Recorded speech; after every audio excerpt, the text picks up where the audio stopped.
Good morning once again and welcome to Our Views. If you just tuned in, you are right in time for Our Views, first part of Our Views this morning. I am your host, Sandra Cope. I will be taking the lead on this first part of Our Views. But in the studio, I am joined by my co-host, the usual suspects, Sarah, Shivan, and Kira. Good morning, ladies. How are you? Good morning, Sandra. Oh, it's like, good morning, Charlie.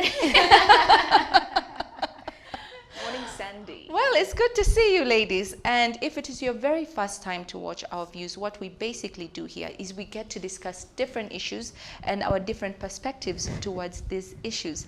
But we would like to hear from you what you think about the topics that we discuss. So please go on to our social media pages at CTV Uganda. I beg your pardon. And don't forget to use the hashtag CTV Sunrise. Now, this morning, what we'll be discussing is the impact of popular culture and social media on teenagers and young adults. But before we get into it, let's take a look at what these two things mean, because most people don't quite understand what they mean. So, popular culture. Popular culture is culture which interests the general masses of people. It is influenced and spread by mass media. People experience or learn popular culture by hearing popular music on the radio, watching television, playing video games, or reading popular books and magazines. So that is popular culture right there. And social media, I mean, we use this word all the time. And social media are interactive technologies that facilitate the creation and sharing of information, ideas, interests, and other forms of expression through virtual communities and networks. Yeah. So the topic today, as you know, yesterday it was scorching hot, ladies, and I decided to get home and to take my little kids swimming. Yeah, to somewhere near home. I'm not going to mention the place, but when we were over there, these two young ladies, they looked to be about 17 or 18. Yeah. And they were in the changing room as well, but I was so busy changing. You know how kids get. This one is running, this one is. And I managed to change them. And when we went outside to the pool and we're in the baby pool, these two ladies came out and they were wearing G-string bikinis. And they didn't come straight to the pool. They went like on a side and they were taking provocative pictures. And the pouting and everything, it was a signature Kylie Jenner thing. That's what with the shades and this and that. And I noticed other parents getting very uncomfortable around the pool.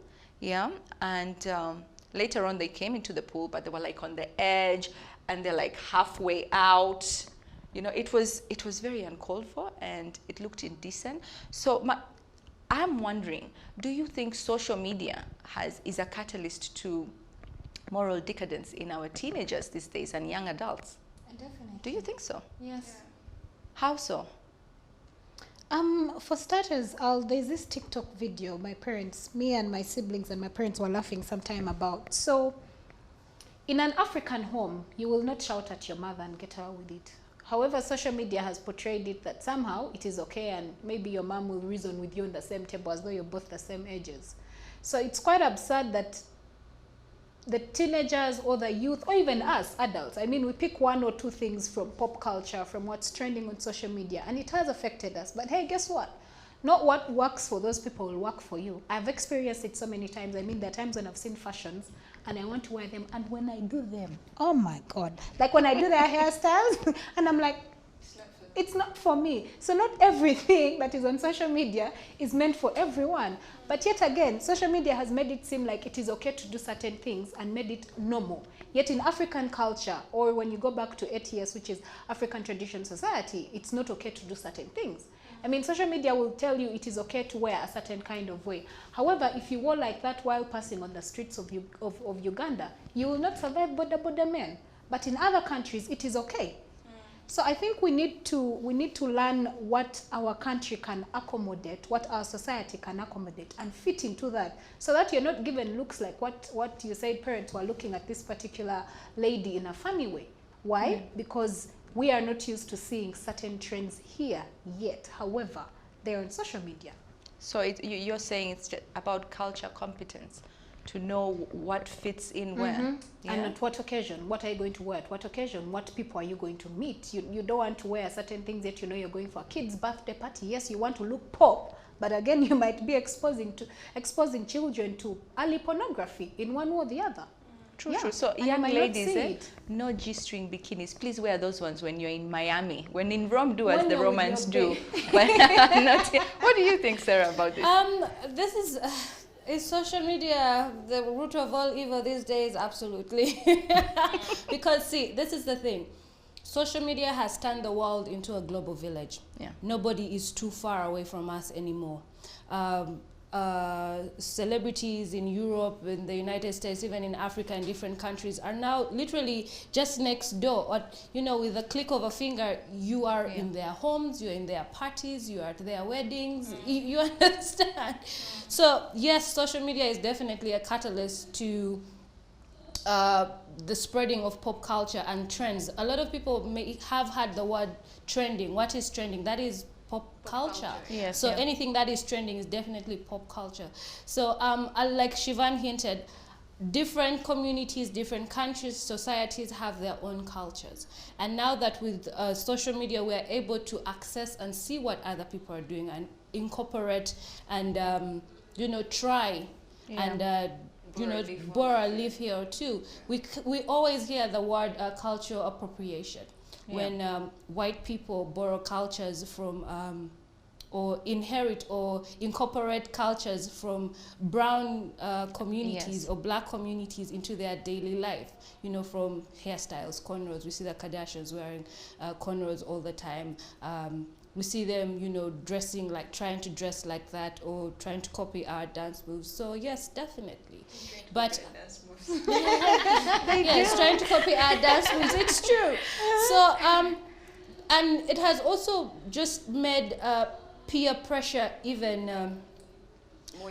more intense now, because growing up, my parents were like, but what is wrong with you teenagers? We were not this wild. Now I look back and look at my younger siblings who are teenagers and I'm like, what are you people doing? It is too much. Even I can't keep up. I know. So it has just intensified peer pressure, and now it's peer pressure from all over the world. It's not just in your classroom, in your small village or in your small hometown or your country. It's peer pressure across the whole world, because with all these trends you find, especially TikTok, save us please, you find what is trending in the United States is trending here in Uganda as well. So you find that teenagers all over the world now are just succumbing to the same amount of peer pressure, because what is happening here, you know, in the United States they're wearing G-string bikinis now. Also here in our neighborhoods they're wearing G-string bikinis. It's now a normal thing. And I think we should just find ways on how to just begin a global sensitization and expect our young, you know, adults and teenagers to just want better and do better. I understand it's excitement. I mean, growing up, we were also sneaking out of the house to go to the club. We did these things. Kira, stop rolling your eyes. You did these things. Actually going to ask like, Kira, You know, sneaking out of the house to go to the club, trying alcohol, you know. Back then it was, but now it is, the pressure is much, and they're now doing even worse things. So we just have to go on a whole global sensitization, because it's not only going to work if you're going to run campaigns here in Uganda, but over there nobody's doing anything about it. True. I agree, and this leads me to wonder, like, do most teens and young adults suffer with identity issues because you're just going with the flow? You're doing this because it's a trend. You're doing that because it's a trend. But who are you at the end of the day? Do you suffer? You know, identity. Do you know who you are? But before, this question is to you, Kira. But before we dive into it, we'd like to look at some very crazy trends. And this one, as you can see, is on TikTok. And this was, you get to file your teeth. Can you imagine? You get to file your teeth. You don't know what your teenager is doing in the room. They are filing their teeth. It's mere quite pro- true, yeah. The just devil finds work for idle seeing hands. That picture is making my teeth I already know, feel sensitive, funny, right? yeah. Oh Can my you gosh. imagine? And there was that other challenge also on TikTok, the silhouette challenge, where you have clothes on and then like you remove your clothes and then you put like a red light and something, Yes. and they see your silhouette. That is uncalled for. Let me You know tell what you- I mean? Let me I was shock like- your lives. There's a time the TikTok challenge that was going on of pouring alcohol on yourselves and stuff like that. With a song. Yeah, yes. Yeah, that Nigerian Guess song. what? Wow. We found our little brother pouring juice on himself, and I'm like, "What are you doing?" He's like, "No, Shivan, it's a challenge on TikTok." And I'm like, "So we make juice in the home, and for you, you're using it for a TikTok challenge. Why? Because he's trying to fit in with his peers. He's trying to look cool. So I find him, I'll go kill myself." And I'm like, "What are you Oh my doing?" god. Oh my gosh, that's alarming. There was also the TikTok challenge that was trending at the beginning of COVID, and it was called the coronavirus Yes. trend challenge. And I think you may have seen this people leaking toilet seats Yes. Toilet Yeah. seats and different and different surfaces. Yes. So it was, imagine that on TikTok. And this is what your children, our teenagers, our siblings, the people we care about are doing because they want to keep up with the trend, because everybody is chasing clout. So COVID-19 is here, and now you're leaking toilet seats, coronavirus challenge. Are you serious right now? It is really, it is scary. Yeah, it is. To think what people are doing, And this is to get numbers, and it's Yeah. also, I just want to grow my social media by doing something completely outrageous. Yeah, that's quite true. Actually, it is here. In 2014, though there have been also some very positive challenges on social media. In 2014, the Ice Bucket Challenge raised millions of dollars for ALS research. Now, this is a disease the scientists don't know what causes it, but it affects the nerves Yes. and the muscles. Yeah. Then in My Feelings Dance Challenge kept us entertained in the summer of 2018. That was by Jason Derulo. Yes, yeah? it was. Yes. But the Benadryl challenge, which emerged in 2020, encouraged people to take an excessive amount of medication in an attempt to hallucinate. The coronavirus challenge, this is what Sarah has been talking about, encouraged people to lick surfaces in public. The blackout challenge, which killed Hailey Yessus, also killed a 10-year-old girl in Italy earlier this year. Yes. So you can see. Oh yeah, In My Feelings challenge is actually by Drake. Yes. Drake, yeah. Yes. Yeah. So as you can see, imagine you don't know what your kids are being exposed. are being exposed to. Yeah. You find your teenager in the room. You don't know what he's doing there, and maybe he's taking pills to hallucinate. Can you imagine? this is And the he thing, ODs or They something. take the pills and then they record themselves like hallucinating, and then they post that on social media. Okay, well, there are a number of petitions that were put up to get TikTok to take down many of these challenges. Some they were able to take down, others did not have a sufficient backing to have them removed from the internet. And that is why you can still see them. I guess it's for waiting for somebody to die before it is rendered dangerous. Yeah. There's this trend actually, so the before and after, you record yourselves before you get drunk, and then how you look after you get drunk. Did you record yourself? Shivan.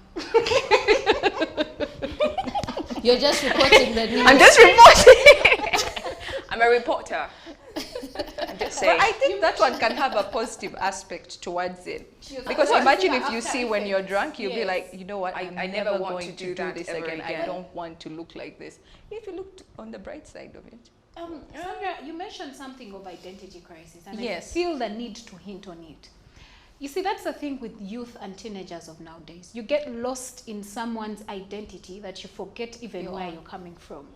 Let me break it down. I may choose to get lost in Kira's identity. Wow, I am Shivan, but I want to behave like Kira. I want to live up to the standards of Kira.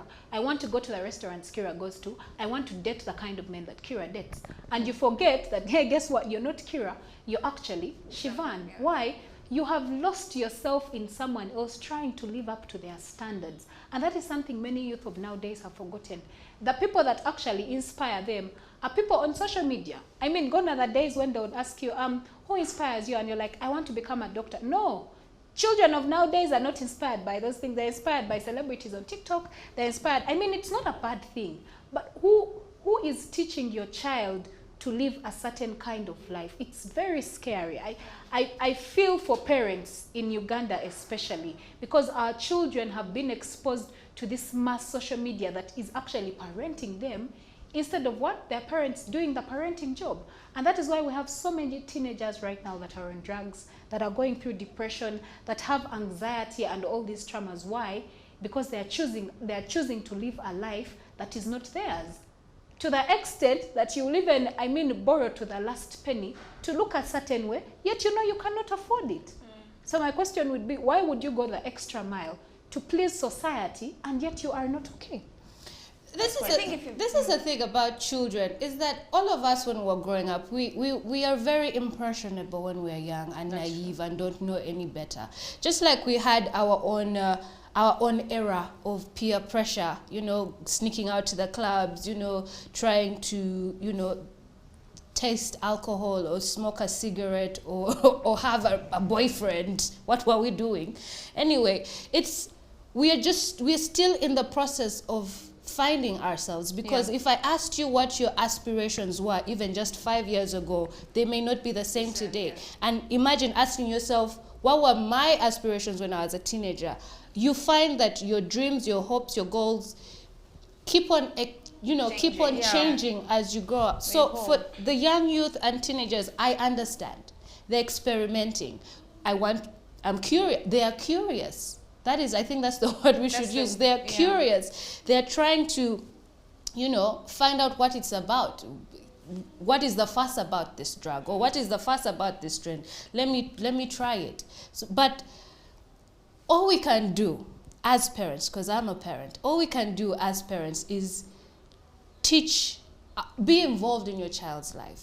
Understand why they want to be a part of this mass movement and do these ridiculous trends. Like, what is in it for you? Yeah. Okay? What is in it for you? Why do you want to do it? Okay, if you want to do it, okay, let's do it under my supervision. Yeah. You understand?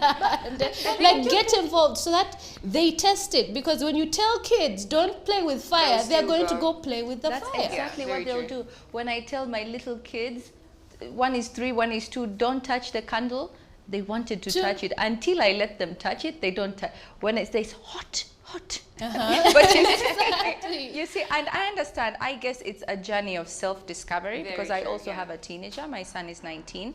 And actually just yesterday he told me, Mom, I'd like to have my ears pierced. I was like, oh, okay. That's sure. Well, why? It's like, don't say anything, you had a belly piercing. I'm like, oh, okay. That was correct. That is correct as well. But I'm like, okay, if you really want to do it, then let's see when you're not in school. Because I also feel that I think it's a good thing to let young adults and teenagers express themselves. But of course, you have to monitor and supervise them. Yes, they are curious, but curiosity did kill the cat. True. Yeah. So we have to indulge them to an extent, because they have these things that they like, and they're just discovering themselves and who they are, who they want to be. So I don't think we should completely curtail. I want this. No, you understand, yeah? What I mean is that, say for instance, your son wanted pierced ears. My son, whenever I take him to the barber, he's like, Mommy, I want lines in my hair. I want a line in the eyebrow. Can we, put hair color in my hair? I'm like, okay, fine. I'm not for it, but if it makes you happy, let's do it. But when it comes to dangerous trends, like the blackout trend that was on TikTok that killed that 10-year-old girl, it was, you had to choke yourself, tie a noose around your neck until you black out. Imagine that. Do you understand what I mean? So I think we need to have these conversations with our children or our young siblings and let them know the possible dangers. There's everything on the internet. You can even show them the articles. See, somebody lost their life doing this nonsense. Do you want that to be your life? If you find out that they are drinking alcohol or partaking in drugs, go to the internet and still use it as a learning, a learning factor. These are the causes. These are pictures. These are documentaries. These are people who have gone into substance abuse, and this is what has happened. You don't even have to look far. Yeah. Take them to the rehabilitation center in your community and let them have conversations with counselors and people who are struggling with, drug addiction. I think we need to educate them and open their eyes and let them see, okay, you may think it is cool because you want to fit in your park with your friends, but there are people who have real serious problems and there are real consequences to That this. is quite true. I wish we had more time. I mean, this is a topic that we could go on and on and on about. But you had that here on Our Views Part 1, the impact of pop culture and social media on our teens. Would like to know your views on this. Yeah, do you have a teenager who is going through this peer pressure and everything, or nieces and nephews? What's your experience? Please head on to our social media pages at CTV Uganda. Do not forget to use the hashtag CTV Sunrise. That was all on Our Views Part 1 this morning on Sunrise at Sea. But do not blink, because next on is Sarah with another interesting topic for discussion this morning. See you in a bit.